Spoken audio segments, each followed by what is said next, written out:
Bien, bonjour à tous, bienvenue sur la séance 4 qui va traiter de la gestion des bases de données, notamment de séries temporelles avec Panda. Donc, on va faire des rappels du package Panda qui sert à la gestion de données. On va introduire un nouveau package, vous connaissez peut-être déjà, c'est le package datetime qu'on présentera au point 2. Ensuite, on verra ensemble comment on importe une base de données sous Panda. Donc, pareil, vous l'avez déjà vu, mais là, on va faire ça au cas spécifique des séries temporelles, c'est-à-dire avec notamment des colonnes de date.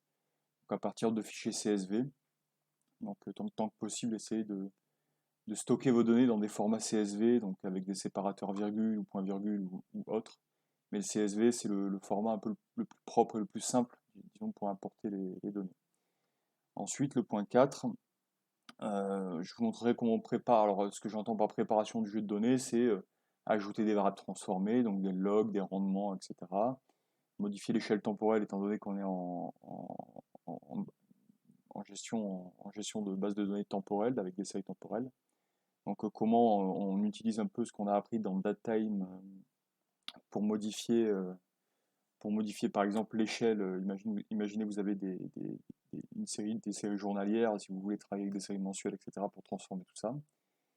Et ensuite, le dernier point, ce sera un point sur la visualisation. Donc, c'est-à-dire, là, je me suis servi un petit peu sur les sites de Seaborn, sur des sites, sur des blogs en Python que j'ai vus et avec des jolis graphiques. Donc, ça vous donne des exemples. Donc, il faudra adapter évidemment à vos situations. Donc, on commence par des rappels de quelques fonctionnalités du package Panda. Donc, juste pour noter, Panda, c'est un package avec énormément de fonctions et de méthodes. C'est impossible de tout voir en un cours. Donc, quand vous avez un problème ou vous souhaitez faire une manipulation spécifique sur votre data frame, alors très souvent vous trouverez la réponse sur Google ou sur Stack Overflow, donc il y a un forum d'échange.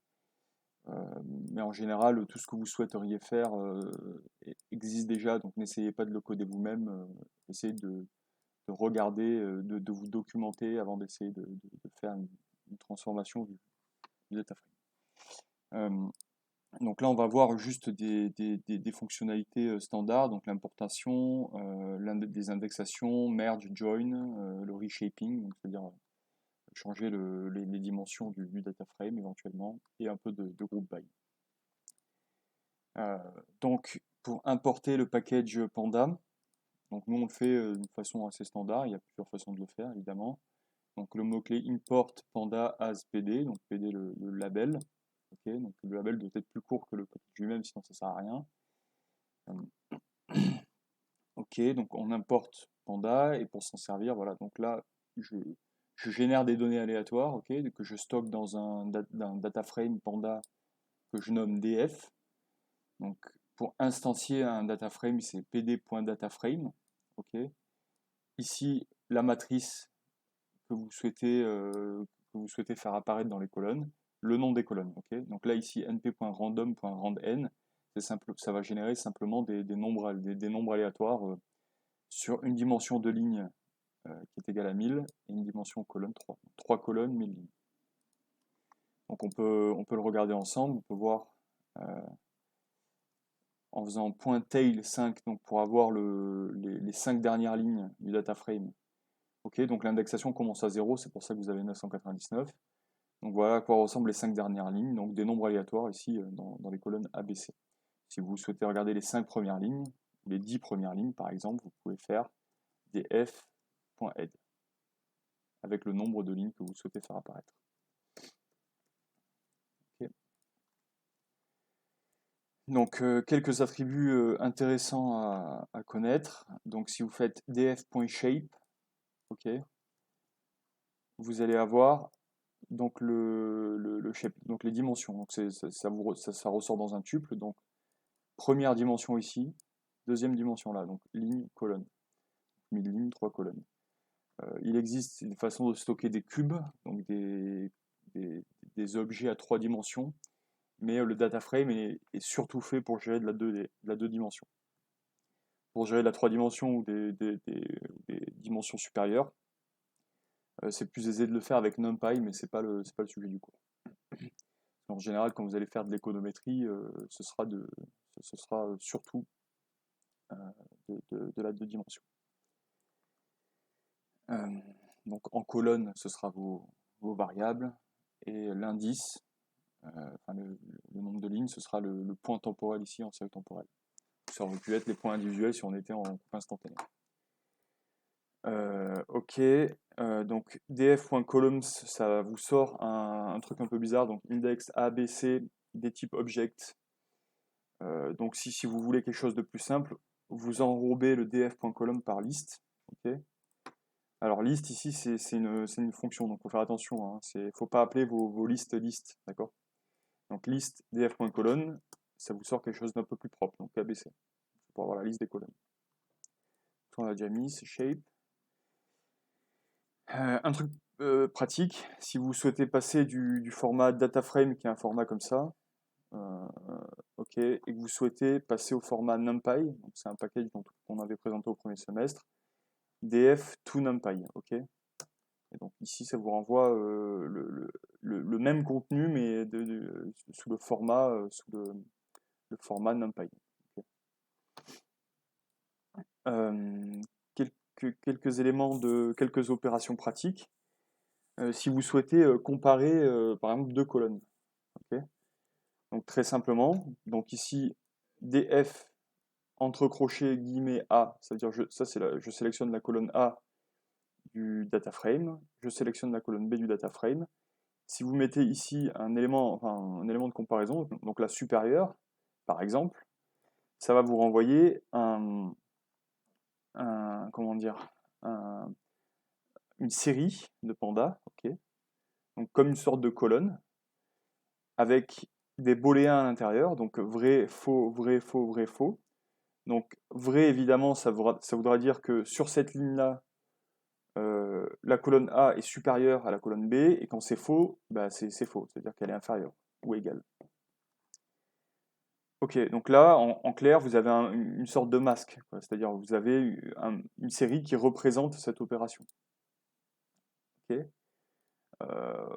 Voilà, ça, on va voir un tout petit peu plus loin à quoi ça pourrait servir pour filtrer les data frames. Donc si on prend ensuite une autre opération, dfa plus dfb, bah, c'est l'addition des deux colonnes, élément par élément. Donc ça donne une nouvelle colonne qui est le résultat. Les statistiques descriptives, donc chose pratique.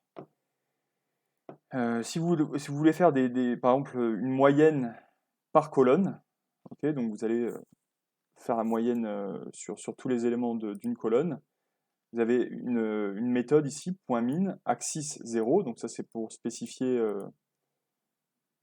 spécifier qu'on fait finalement la moyenne le long des lignes, donc ça correspond aux colonnes. Ok, donc parce que 0 c'est pour les lignes, donc ici vous voyez bien, vous avez 3 résultats, vous avez ABC avec les moyennes correspondant aux colonnes, mais le axis égale 0 c'est vraiment le long des lignes, pour chaque colonne. Okay, donc si on doit faire pareil pour les lignes, donc ici là on aura 1000 éléments, étant donné qu'il y a 1000 éléments, ok, donc on met axis 1. Donc ok, c'est la moyenne le long des colonnes pour chacune des lignes. Ok, donc par exemple, hein, il y a énormément d'autres méthodes, il faut aller voir la documentation de Panda, mais vous avez les médianes, les quartiles, etc. Il y a énormément de choses. Ensuite, ça vous le connaissez peut-être, c'est le df.describe. Donc si vous voulez juste avoir un aperçu des stats descriptives de vos colonnes dans votre dataframe, describe, ok. Donc là vous avez donc le comptage, ici il y a 1000 colonnes, il y a 1000 lignes par colonne, la moyenne pour chacune des colonnes, donc normalement qui doit correspondre à ceci, c'est bien le cas. Les quarts-types, minimum, premier quartile, médiane, troisième quartile et le maximum. Ok. Si vous voulez ajouter, si c'est pas suffisant et que vous voulez ajouter par exemple les percentiles, ok. Donc là vous pouvez mettre par exemple le 5e percentile, le 95e percentile, et ça s'affichera dans le tableau. Ok, donc ici je vous ai mis la documentation de Describe, ok, donc on peut aller jeter un œil. Donc ici moi j'ai utilisé le paramètre percentile de la méthode Describe, ok, donc là il nous explique que par défaut, comme on l'a vu, c'est premier quartile, médiane, troisième quartile, et que donc nous on peut ajouter une liste en choisissant en ajoutant des éléments à la liste qui seraient compris entre 0 et 1. Ok. Voilà, donc vous avez quelques autres options. Ok, donc il y a un truc qui peut être pratique.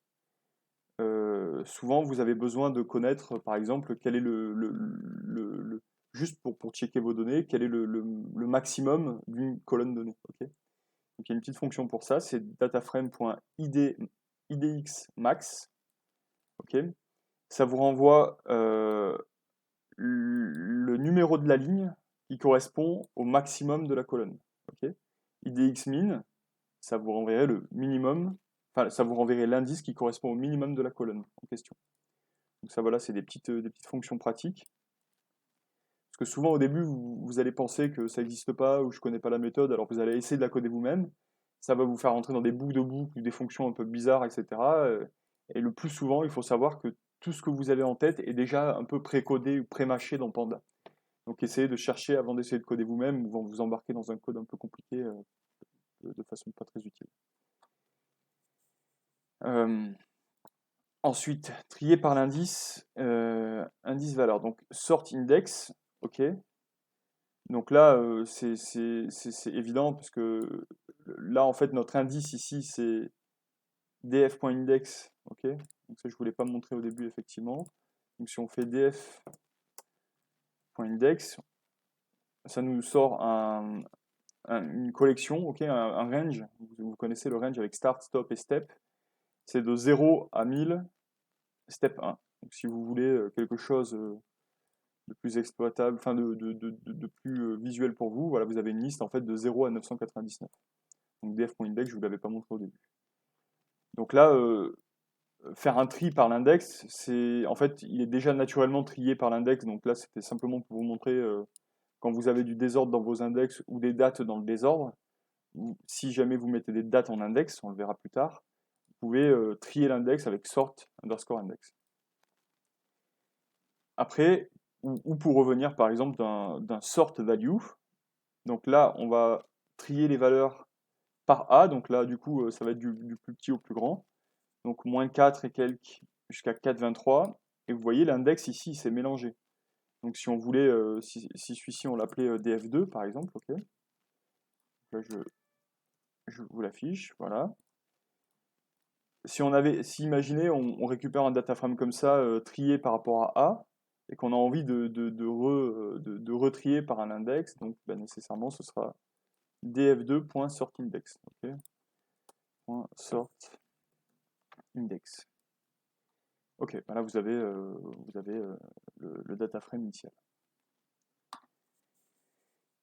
Ok, donc indexation, sélection. Donc ça, je vous l'ai déjà un petit peu montré. Donc tout à l'heure, j'ai fait df entre crochets guillemets a. Ok. Je vous recommande en fait de mettre des doubles crochets comme ça. Parce qu'en réalité, quand vous allez vouloir sélectionner plusieurs sous-colonnes, il va falloir mettre le double crochet. Ok. Donc, par exemple, ici je l'ai stocké dans S1. Donc S1, regardez, j'ai que la colonne A. Maintenant, si je voulais la colonne A et la colonne B, donc c'est-à-dire sans la colonne C, je mets AB comme ça, et ça me ressort AB. Mais si vous mettez un simple crochet, ça ne fonctionnera pas. Il faut mettre les doubles crochets. En fait, il faut mettre, en gros, une liste de colonnes au sein des crochets du data frame. Ok. Il y a une autre façon de sélectionner, c'est une façon plus directe, une façon par la méthode, en fait, df.a. Donc, .a, la méthode a, il reconnaît, enfin, l'attribut a, il sait que c'est une colonne, donc ça va vous retourner aussi la colonne. Je ne recommande pas cette façon de faire, puisque parfois vous allez avoir des espaces dans le nom de vos colonnes, etc. Et vous allez un peu galérer à le mettre en attribut ici. Donc, préférez la première méthode avec crochet, etc. Donc ici, une petite solution pour sélectionner pour sélectionner une ligne particulière, ok, donc df.lock 100. Alors ici, attention, notre index est de 0 à 100, donc c'est des entiers. Lock 100, ça correspond à la ligne 100, ok. Ici, le prochain, c'est pour vous montrer la différence, c'est iLock, donc avec un i devant. 100, ça va renvoyer la même chose. Mais sauf qu'ici, comment dire, imaginez là, ça aurait été des dates dans l'index. Si j'avais fait .iLock 100, il m'aurait retrouvé la ligne correspondant à la 100e date. Par contre, si j'avais voulu sélectionner la 100e date avec lock, ici, à la place de 100, j'aurais dû fournir une date. Okay, donc ça, c'est les différences entre lock et iLock si vous voulez récupérer des lignes spécifiques. Donc iLock, c'est pareil, c'est pratique. Moi, je travaille souvent plutôt avec les indices qu'avec les logs, parce que le log, ça dépend finalement de la nature de votre index. Donc si c'est des dates, si c'est des entiers, des choses comme ça. Donc iLock, c'est pratique, c'est des indices, quoi qu'il arrive. Donc si vous voulez récupérer, par exemple, les lignes 5 à 9 du data frame, vous avez alloc 5, 2 points, 10. Ça, c'est comme les sélections sur les listes qu'on a vues au premier semestre. Ok. Donc ici, petit retour, je vous avais promis de revenir sur les comparaisons. Donc vous vous souvenez, DFA supérieur à DFB. Ok, donc ça me sort une série de booléens, donc vrai, faux, vrai, faux, vrai, faux, vrai, faux. Ok, maintenant j'ai envie de filtrer mon data frame avec, vous avez vu ici, avec le masque. On va le faire autrement, ça on va l'appeler masque. Ok, donc on peut le laisser afficher. Et ici je peux l'utiliser directement. Okay, je peux mettre masque. Et en fait j'ai filtré le data frame de telle sorte que tout le temps, la colonne A, les valeurs de la colonne A soient supérieures aux valeurs de la colonne B. Ok, c'est tout le temps le cas. Donc pratique pour filtrer un data frame sur des valeurs qu'on souhaite, des valeurs souhaitées. Maintenant, vous avez peut-être besoin, avec ces opérateurs ici, donc il y a supérieur, inférieur, il y a OR, il y a AND. Donc ici, OR, c'est avec la barre droite, AND, c'est avec l'hyperluette, et NOT, c'est avec le tilde. Okay, donc il y a d'autres façons. Voilà, là, vous pouvez mettre A et B, mais là, ça voudrait rien dire avec des nombres décimaux. Donc, si vous voulez faire par exemple un masque un peu plus compliqué, donc regardez ici, j'ai la colonne A doit être supérieure à la colonne B, et, donc ça c'est l'hyperluette qui correspond au AND, et la colonne C doit être supérieure à la colonne B. Donc c'est un enchaînement, c'est une chaîne de conditions. Okay, donc vous pouvez la stocker dans masque, et vous masquez. Et vous voyez que, bah, étant donné qu'on a deux conditions, là il y a moins de lignes, il y a 315 lignes dans le nouveau data frame, alors qu'ici il y en avait 487 avec une seule condition. Okay, donc là, on vérifie que A, B et C correspondent aux conditions qu'on a fixées. Donc ici, A est bien supérieur à B, donc 0,65 supérieur à 0,27, et C est bien supérieur à B, donc 1,30 supérieur à 0,27. Ok. Petite fonction très utile aussi, c'est la fonction isin. Donc là, df.index, ok. Vous vous souvenez, c'est pour aller récupérer l'index du data frame. .isin, c'est une méthode. Ça veut dire aidant, donc et dans quoi? Et dans cette liste. Donc là, j'ai mis une liste au hasard, j'ai mis 1, 20, 42. Donc, est-ce que l'index est dans 1, 20, 42? Ok. Donc, je le stocke dans un masque, que j'ai appelé masque 2, mais je peux regarder à quoi ça correspond. Bon, là, ça me sort un arrêt de booléens, donc vrai, faux, vrai, faux, vrai, faux, vrai, faux. Ok. Et donc, je m'en sers pour filtrer mon data frame. Et donc là, on a bien seulement l'index 1, seulement l'index 20 et seulement l'index 42. Donc c'est pratique quand vous avez pas quand vous sélectionnez un sous-data frame par iLock, il faut que ce soit continu, c'est assez galère d'avoir des choses séparées, des indices à 1, à 20, à 42, voilà. Donc la fonction isin, elle est pratique pour ça. Vous pouvez bien entendu l'utiliser sur l'utiliser sur d'autres colonnes, pas que sur l'index. Ok. À la place de l'indexation booléenne, on peut le faire avec where. Donc ça, c'est assez pratique. Donc df.where, donc c'est une méthode, ok. Donc where dataframe inférieur à 0. Donc ça va me retourner tous les endroits, ok, avec des valeurs inférieures à 0. Sinon, ça me renvoie un non. Non, c'est les valeurs manquantes, ok, dans le dataframe. Vous pouvez tout à fait lui donner une valeur par défaut pour ces noms, donc pour ces valeurs manquantes. Df where df inférieur à 0, ok. Donc ça, on va garder les valeurs qui sont inférieures à 0, comme dans le premier. Par contre, la valeur par défaut qu'on donnera au non, ce sera moins df. Donc ce sera, normalement ici le b, là ce serait, par exemple le b c'est bien un non, donc dans le premier data frame c'est bien un 0,74, mais on lui demande d'être moins df. Donc moins 0,74, ok. Donc ça c'est pour remplacer les valeurs non par des valeurs négatives, par exemple. Ok, donc where est très pratique aussi pour faire des filtres et des remplacements sur des conditions. Donc là, on va pas s'attarder beaucoup sur le merge, join, concat, compare, parce qu'il y a énormément de façons comment dire, de merge des différents data frames, etc. Là, je vous ai mis le lien ici en bas. Donc, sur le site de Panda, il y a des petits tableaux qui vous permettent de comprendre assez instantanément ce qui est fait en utilisant les fonctions concat, merge, ou etc. Donc imaginez, vous avez 3 DF ici, 1, 2, 3. Si vous souhaitez les assembler verticalement, il faudra utiliser pdconcat frame, avec frame, une liste contenant vos data frames. Okay, et donc, en fonction du travail, de la façon dont vous souhaitez merger, etc., fusionner ou concaténer, il y a à peu près sur cette page toutes les façons de faire. Voilà, si vous voulez le faire horizontalement, si vous voulez garder que les valeurs communes des deux tableaux, etc., ou les valeurs, les valeurs non communes des deux tableaux pour faire votre nouveau tableau, etc. Enfin, il y a énormément de choses, et ça, c'est un cours en soi. Donc ici, on a simplement remis les premiers exemples qu'il y a dans la documentation. Donc là, j'ai créé un data frame from scratch que j'ai appelé df1, un autre data frame que j'ai appelé df2. Ok, bon, on peut regarder à l'intérieur. Non, c'est pas ça que je vais faire. Bon, je viens de cracher edit. Undo, je vois pas. Bon, c'est pas hyper grave. On peut le refaire rapidement. Donc là, d'ailleurs, je peux le prendre de là.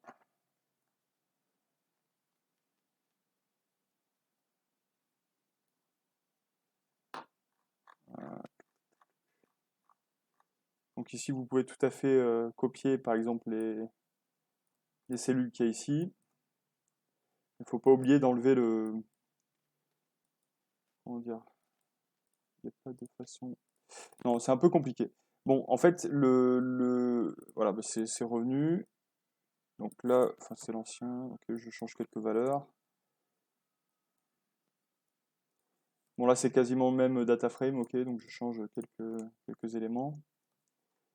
Ok, donc là, j'ai voulu concaténer un data frame 1 et data frame 2 avec des noms de colonnes différents. Vous avez vu ici, là, il y a ABCD, là, c'est ABCE. Donc au moment de concaténer, évidemment, le premier data frame de concaténer verticalement, le premier data frame contient des noms, là où c'est E, parce qu'il n'a pas de colonne E, et le deuxième, il n'a pas de colonne D, donc il y a bien des noms à l'intérieur. Ok, donc voilà, ça c'est après là, ça c'est un exemple de left-right. Pareil, vous définissez deux data frames, un left, un right, et vous voulez que tu appelles left, que tu appelles right pour l'exemple, hein, et que tu souhaites concaténer horizontalement, donc avec merge. Okay, sur la clé, donc sur la colonne clé. Donc ça, je vous laisserai regarder si vous avez des besoins de concaténer, de merger, mais a priori, dans mon projet, ce que vous ferez, c'est que vous aurez la plupart du temps fait une base de données sur, enfin, je veux dire, sur Excel, la plus propre possible. Et vous aurez simplement besoin d'ajouter des colonnes, ce qu'on va voir après.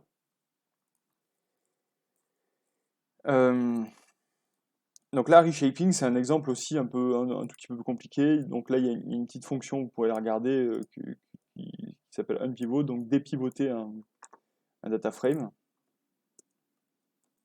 Donc imaginez, ça c'est juste pour générer les données, ok?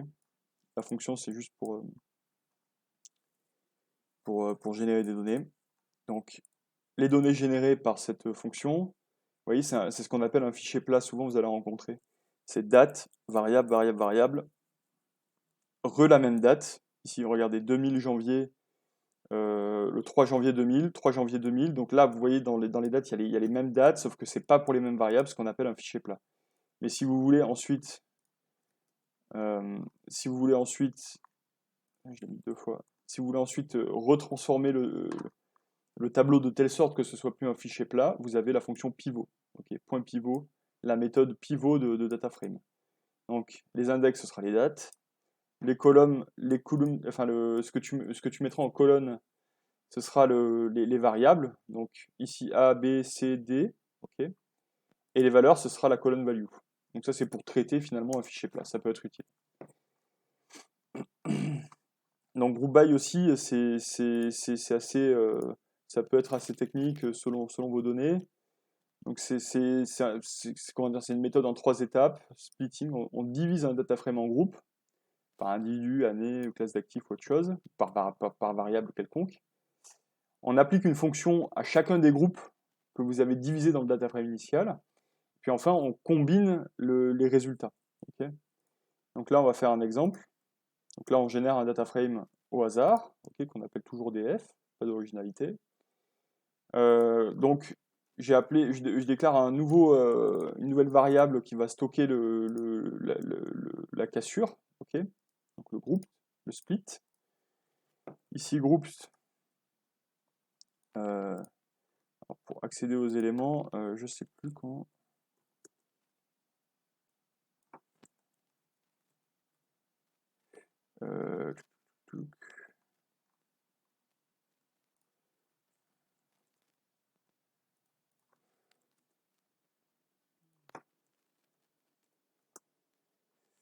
Ouais, je sais plus comment on accède au groupe, ça je vous le montrerai. Donc, vous avez groupé par A. Donc là, ce qui se passe, c'est que dans le data frame, vous avez une colonne A qui contient foo, bar, foo, bar, foo, bar. Donc finalement, si vous avez créé un groupe sur la colonne A, en clair, vous avez 2 groupes. Vous avez 2 sous-data frames, avec un data frame qui contient que les fous en A et un deuxième qui contient que les bars en A. Ok. Donc on décide d'appliquer des sommes sur les valeurs C et D. Okay. Parce que somme ici va s'appliquer que sur des valeurs numériques. Donc en clair, ce que ça va vous donner les sous-sommes, en fait, les sous-totaux. Donc là, vous allez avoir 0,79 qui correspond à la somme de C de tout ce qui est bar. Donc ici, plus alors le C1, C3, C5, ok. Si vous sommez ces trois-là, vous allez avoir la somme qui correspond à la colonne C pour l'élément bar de la variable A. Pareil pour foo et pareil pour D. Ok, donc là on peut faire des choses un peu plus compliquées. Au lieu de group by seulement par une colonne, on peut group by par 2 colonnes, donc A et B. Donc là il y a 2 dimensions finalement. Vous voyez qu'A, on l'a dit, c'est foo bar, foo bar, foo bar. La colonne B c'est 1, 2, 3, 1, 2, 3, 1, 2, 3, etc. Donc vous pouvez faire, donc là ça va faire combien de groupes? Il va y avoir le groupe A et le groupe B, et à l'intérieur de chacun des 2 groupes, il va y avoir 1, 2, 3. Donc il va y avoir en tout 6 groupes. Ok. Donc si on applique la somme de la même façon, pour toutes les valeurs de C dont la variable est égale à 1 et bar, c'est moins 10, 74. Pour toutes les valeurs de B qui valent 3 et les colonnes de A, la colonne A qui valent bar, ce sera 0,8, etc. Ça peut être utile pour faire des stats descriptives selon des sous-groupes. Ok, donc là on va passer maintenant à un package. Donc voilà, là c'est, enfin pour terminer, pardon, je dirais que le data frame, les pandas, voilà, il y a énormément de, comme je le disais au début, il y a énormément de méthodes et de fonctions. Donc voilà, on va voir dans une prochaine petite vidéo l'utilisation du package datetime qui viendra en complément, on l'utilisera dans le data frame, dans le data frame de Panda.